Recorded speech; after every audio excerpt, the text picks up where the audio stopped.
So is it, what's it called? Is it? It's recording.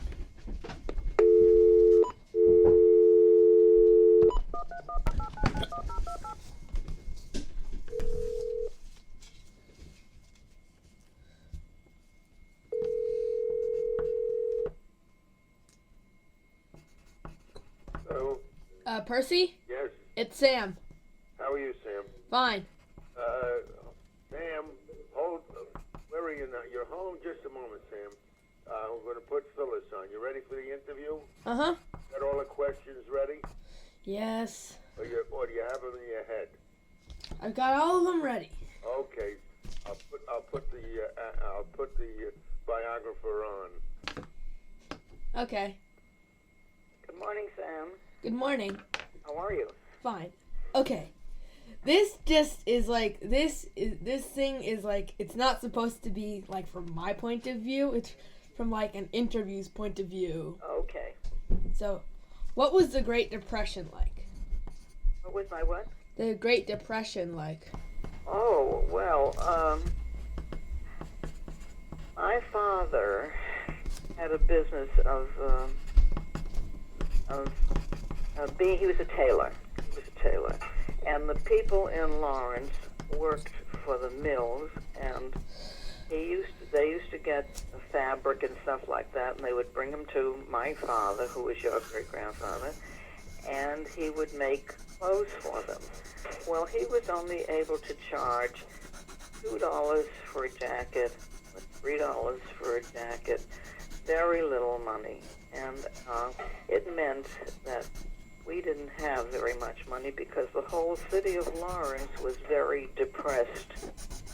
And I'll give you an example of how worrisome it was.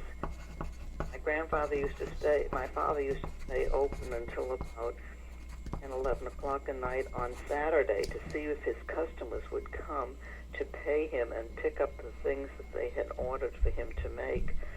And I can remember when I was a little girl, one Saturday night, my mother and I stayed at the store to see how much money Grandpa had taken in order to go to the grocery store to buy food for the weekend. And it depended on how much money he had taken in. And everything was very cheap. Milk was very cheap. Potatoes were a penny a pound. Bread was 10 cents for a loaf of bread. And it was really very, very, very difficult for people to make a living. And when we went to the grocery store, my mother used to like to make potatoes on Sunday morning and lox, which is, you know what lox is. Yeah. And she would buy what she called a halb viertel in Yiddish, which means a half of a quarter of a pound of lox. Now, a half of a quarter is an eighth of a pound of lox. Can you imagine? That's like 2 slices. That's all that she was able to afford. So it affected us in the way in which my father was able to make a living, and it affected us in the way in which we could shop for food. And Lawrence was very depressed for a long, long time, until maybe 1936, 1938, 1939. It wasn't until the beginning of World War II that people began to make more money in Lawrence, which was a city that depended upon the mills, because the mills manufactured fabric. They were wool, cotton.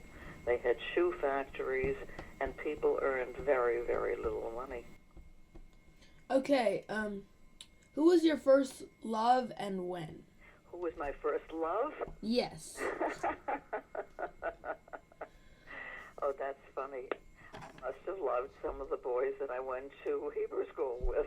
I can't tell you who my first love really was. Like your first boyfriend, I should say. My first boyfriend. Grandpa says you've been married so long you can't remember who your boyfriends were. Well, I can remember when I was in high school. I had a boyfriend. His name was Samson Gilman. What was his name? Samson Gilman. Samson? Yeah, Gilman, Gilman.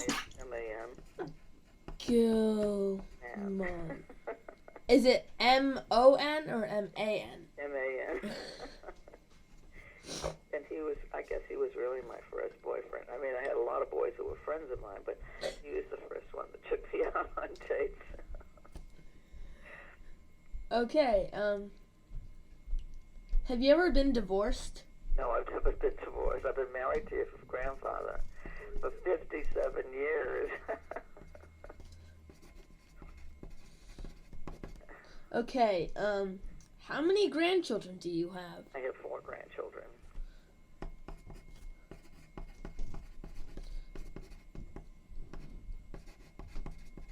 Are you working on a computer? Uh-uh. What's the tapping I hear?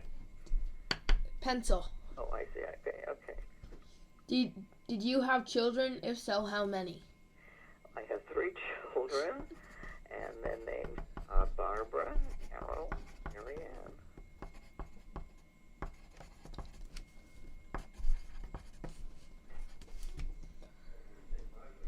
Barb.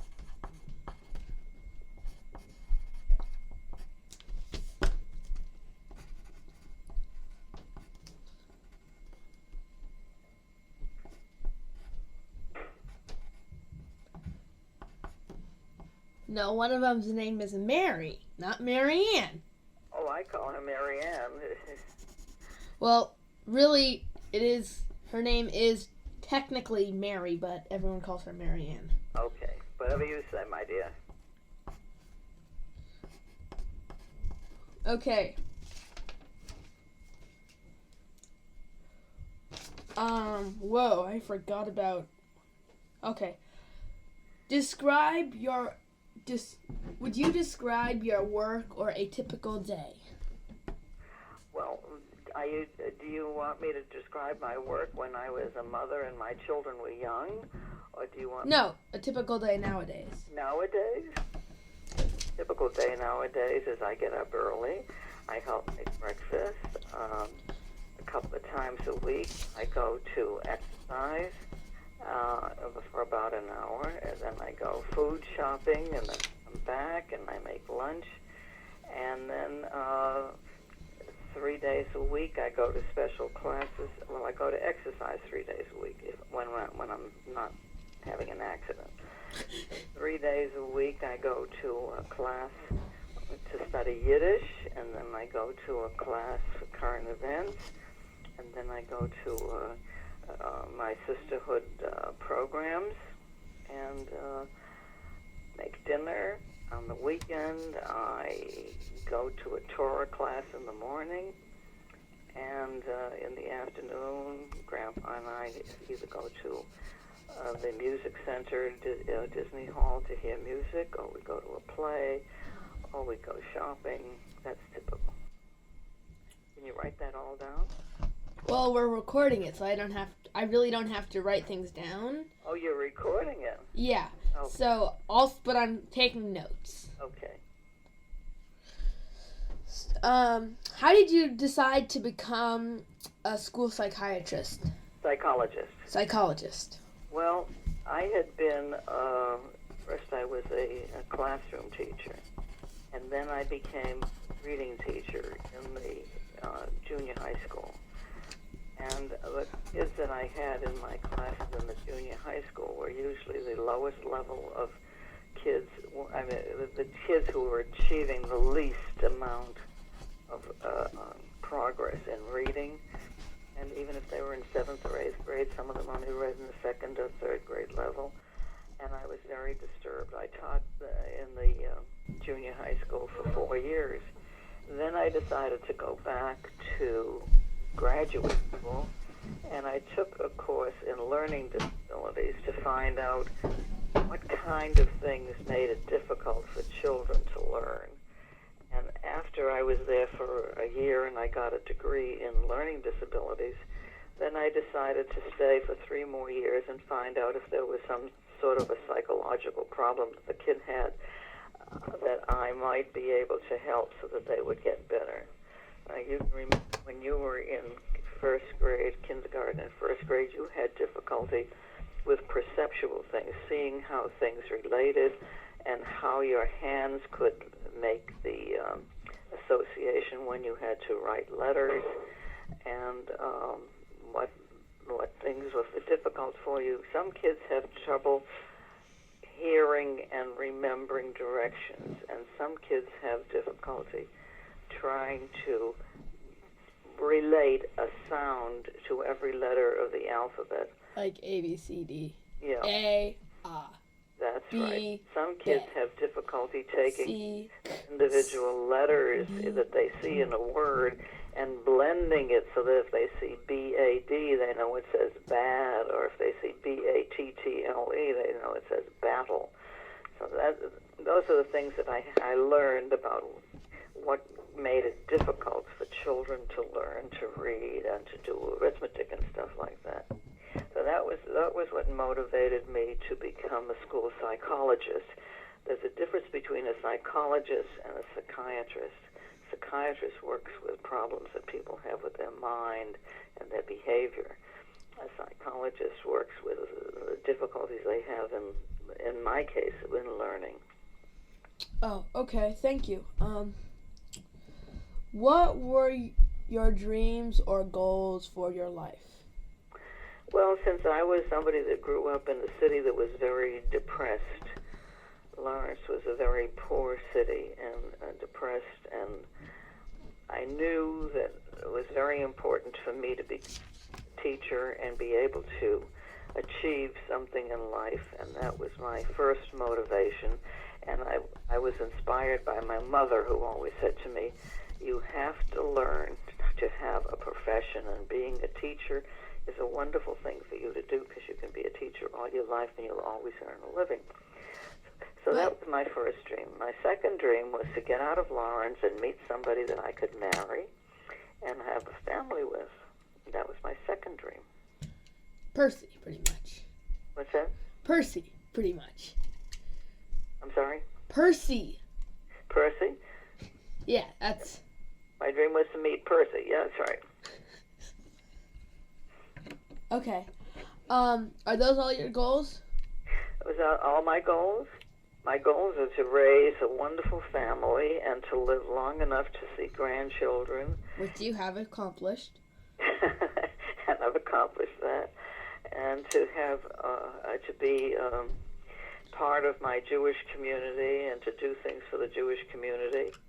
And for me to continue to have a life that I enjoy with music and art and family and so forth. Okay. Whom did you admire most and why? And whom do you admire most and why? Well, when I was growing up, I admired Eleanor Roosevelt because she was a very independent woman, and she helped her husband, President Roosevelt, who was paralyzed and couldn't get around very well, by going all over the world and representing what the United States meant to people and what the United States could do for people. And she achieved those goals, and she set a standard for women. I'm talking about this is in the end of the 1930s and during the 1940s and during World War II and after that. And she became one of the people that helped form the United Nations, and she represented the United States at the United Nations for many years. And she was a woman who was to be admired and emulated. Mm-hmm. Whom do you admire now? What woman or what man? Yeah, who do you admire now? Oh, I would say that that's a very hard decision for me to make because a lot of people whom I thought were just terrific have had problems with marriages or with their behavior or what they were able to accomplish and so forth. So it keeps on changing all the time. I admire my daughters because each one of them has had a separate career and each one of them has achieved a great deal and they're raising good families. So I admire my daughters, and I think that's a good answer. But don't you also admire yourself because that's the same thing that you did? Do I admire myself? Well, I think that would be kind of self-serving. Do you know what I mean by self-serving? Yes. Admire myself for having the energy to get up every morning and to do the very best thing that I can do in life, and to try to help other people, and to that's about it. Okay. Describe what you enjoy doing most.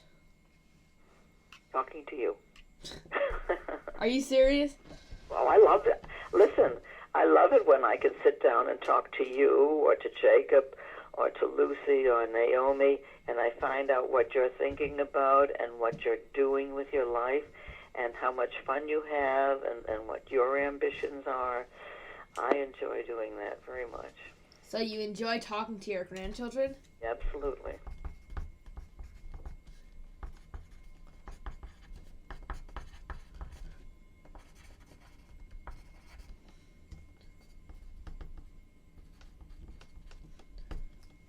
Okay, what were your favorite activities as a child, and why were they your favorites? Why were they my favorite? What were they? Well, reading was one of my favorite activities, and going to the movies was another favorite activity, and going to visit my Aunt Goldie and her children at Hampton Beach, and spending time at the beach with my cousin Norman, Barbara, and Robbie, and going to school and learning to play the cello. At one time I played the cello, and that was a favorite activity until I found out that I wasn't a very good musician. Yep, just like my mother. Just like my mother. Just like your mother. She wasn't a very good cellist either. What is your main interest today? What is my main interest today? Spending time with Grandpa and sharing the activities that he and I can share, and traveling. We haven't traveled very much lately, but we... Because of your arm? What's that? Because of your arm? Because of my arm, that's one reason. Yeah, I think that's a very good reason why we haven't traveled a great deal. Whoa. And, how soon till you get it off? Like, what's that? How soon till you get it off? I'm sorry? How soon till you get your cast off? My cast is off. It's been off about almost 2 weeks, and then I had something that is a light thing. How can I describe it? People who have carpal tunnel syndrome wear that. It's just like a light brace that goes on my hand. And I went back to exercise on Monday and Wednesday last week, and I've gone to the physiotherapist 4 times already, and I have 2 more times to come the week coming. And he gave me exercise to do so that I can improve my grasp, and I can rotate my arm, and things are getting better. Okay. What are your hobbies? Are my hobbies? Yeah, your hobbies. Oh, I'd have to say reading and traveling and listening to music and visiting with my grandchildren.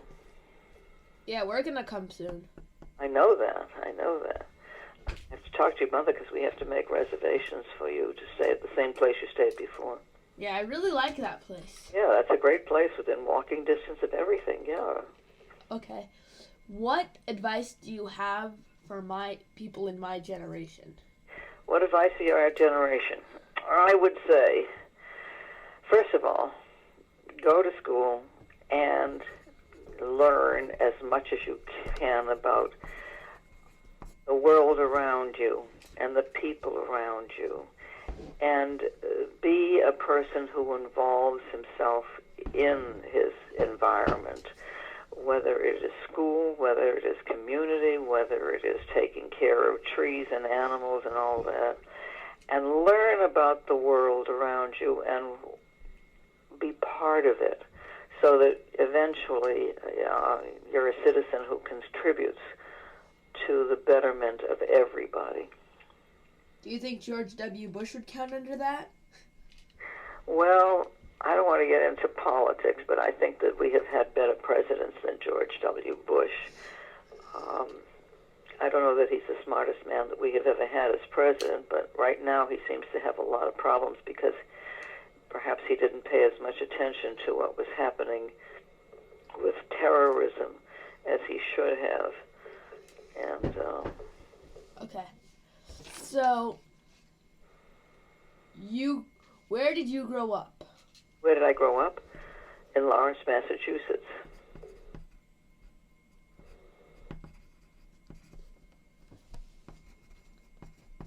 Okay, isn't that the place where Alice's restaurant, Arlo Guthrie's song took place? Where what, Sam? You know Arlo Guthrie? I know Arlo Guthrie, yes. You know how he wrote that, you know how Woody wrote that really long song called Alice's Restaurant? Oh, Alice's Restaurant really, I think, is in the Pacific Palisades, not in Lawrence. Well, because it says, I have to tell you about Lawrence, Massachusetts, where this is all happening. Oh, really? I didn't know that. I don't know the words of the song, so I didn't know that. But, okay, yeah, keep going. What?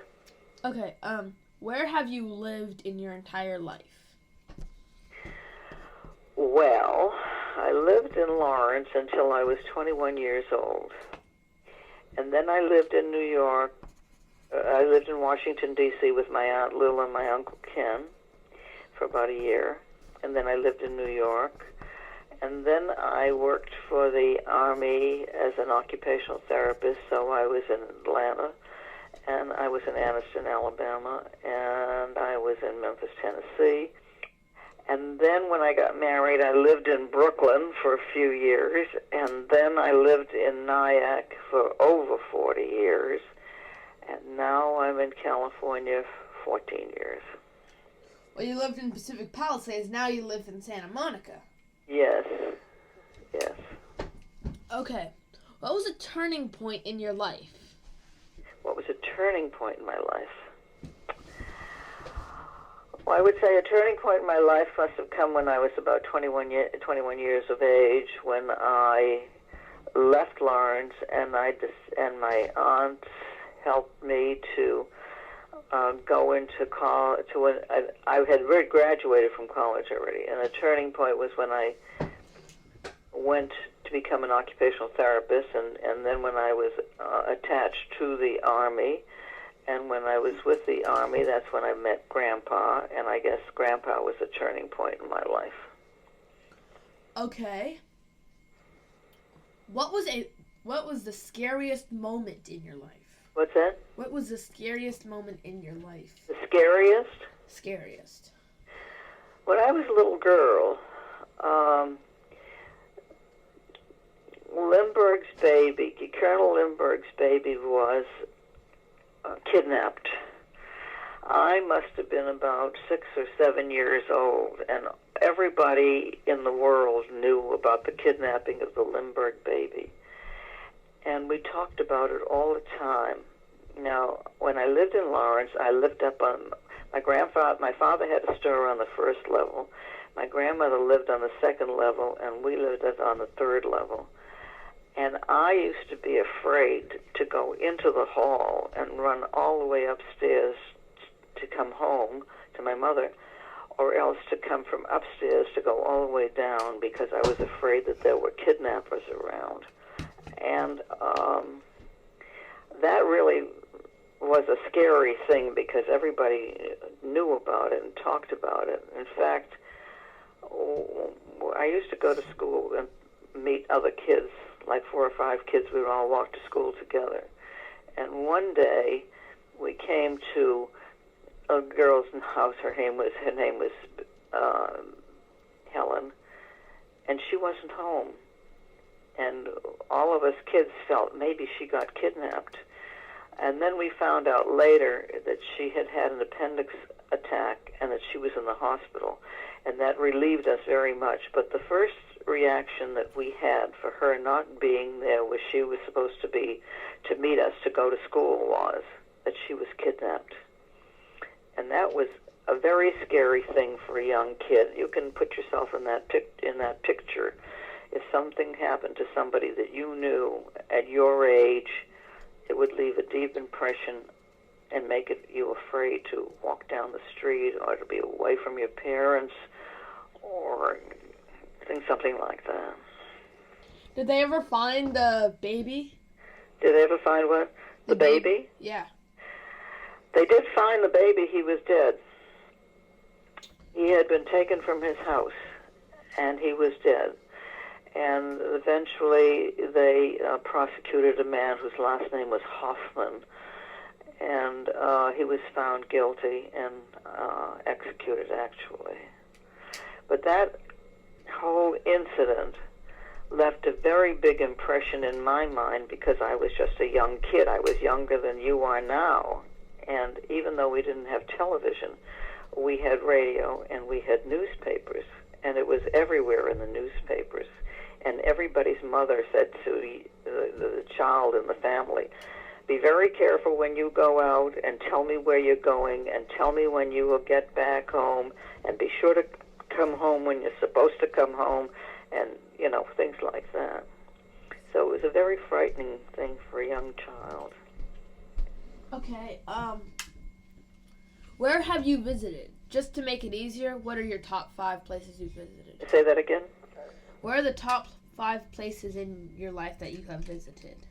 We talk into the phone, please. Where are the top 5 places that you have visited? Oh, let me say. Israel, China, England, France,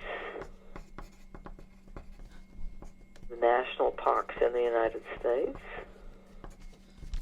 Right, isn't it?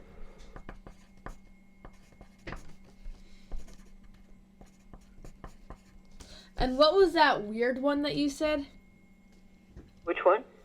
You said Israel, China, something. France, England, the national parks all over the United States.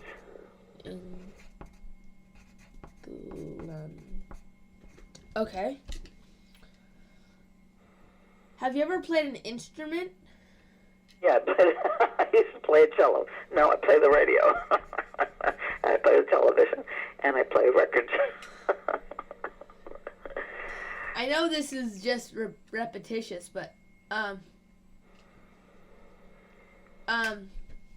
but I have to do my job. So, okay. Do you have a husband? Yes. Okay. How long have you been married? 57 years. 57 years. Wow. Okay. Have you ever considered getting a divorce? No. Okay.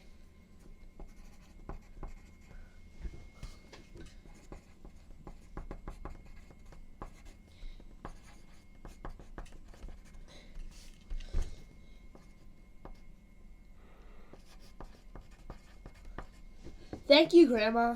You're welcome. Listen, Sam, I hope you can put these things in the right order because you asked me questions and they don't necessarily follow 1, 2, 3. Do you think you can organize this in a system that's 1, 2, 3 with the story? Yeah, most likely, because we've got this all, what's it called? You have an outline? No, we have it all on, I've recorded this entire interview. You have a what? We've recorded the entire interview. You recorded the entire interview. So how are you going to present it at school? Well, this is just, I have to write a biography about you, so. And how will you start the biography? Oh, and 1 second. What is your entire name? Phyllis Arlene, Arlene.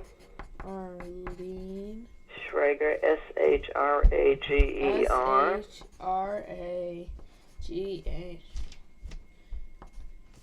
Goldstein. Gold. I know how to spell Goldstein. That's my mom. And have you ever gotten your name changed? Well, only in the sense that when I got married, my name changed from being Phyllis Schrager to being Phyllis Goldstein. Okay. Thank you. You're welcome. Is your mother available? Yes? She can call you back. We need to go to, you know how our temple's getting a new rabbi? We need to go. Oh, you're getting new? Okay, go ahead. Good luck. We're trying to go meet the new rabbi, Ma. Okay, The good luck. candidate, okay? Bye. Bye.